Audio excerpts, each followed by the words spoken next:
informative speech on how to correctly prime a canvas for painting. Vincent van Gogh, Leonardo da Vinci, Pablo Picasso, and even Salvador Dali were all magnificent painters. They painted masterpieces on anything from buildings, walls, ceilings, floors, to even canvases. Back when these men were painters, they couldn't just run to the store and buy a canvas. They had to make and create their own. But nowadays, we're lucky and we can just go to the store and buy one, but we still have to know how to correctly prime it for painting. And that's what I'm here to show you. And now let's look at the materials we're going to need to do that. The first items are your gesso and your canvas. And the gesso is a bright white thick liquid, and that's what you're going to use to prime it with, and it makes the paints easy to move around on the canvas. The next item is a gesso brush, and it's made of nylon, and it's usually about 2 inches wide, but paintingabout.com says that if you don't want to use a gesso brush, you can just use a wide brush like this, but they do suggest that you wash it a few times because it is made of horsehair, and the hairs will come out on your canvas, and you don't want that. The next item is a plastic cup, preferably plastic or throw away so the gesso doesn't ruin your cup, and put about 1/3 of water in it, and this is going to hold your gesso mixture. Your next item is a stirrer. I use a plastic paint palette knife for that, but anything small and flat that will fit into your cup will work fine. Your last item is soap. This is to wash all your materials, and Dial or Dawn will work just fine. Just don't use anything too oily because that will mess up your brushes. And now we're going to look at the steps to priming your canvas.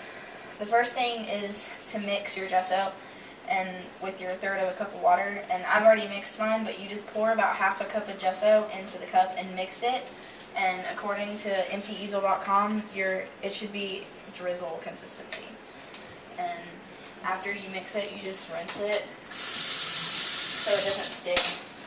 And the next thing is Nancy Doyle's Fine Art website suggests that you wet the tip of your brush and squeeze it dry so your gesso doesn't stick to your bristles, and you dip it in your mixture to where about half of your brush is covered.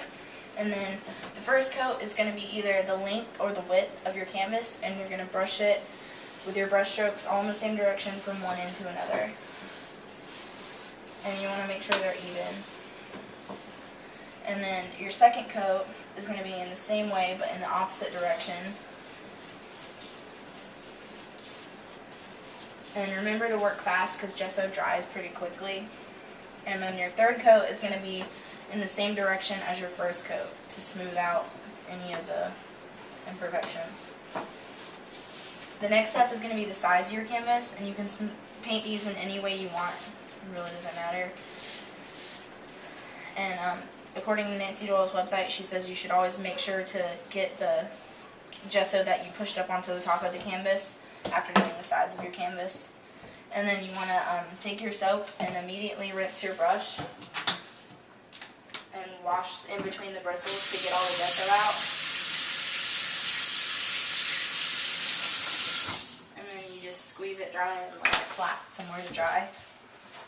And then after that, you just put your canvas somewhere. You can lay it up to dry and leave it at least overnight or minimum of 4 hours. And being an artist is hard work, and priming canvases is probably one of the easiest processes that you have to go through. And as you can see, it's really easy. You just mix your gesso mixture. When it's perfect, you put it on with your brush strokes and make sure they're going in all the same directions. And then you leave it to dry. And then after your canvas is dry, you're ready to be an artist, and you can be Pablo Picasso. And that's my speech.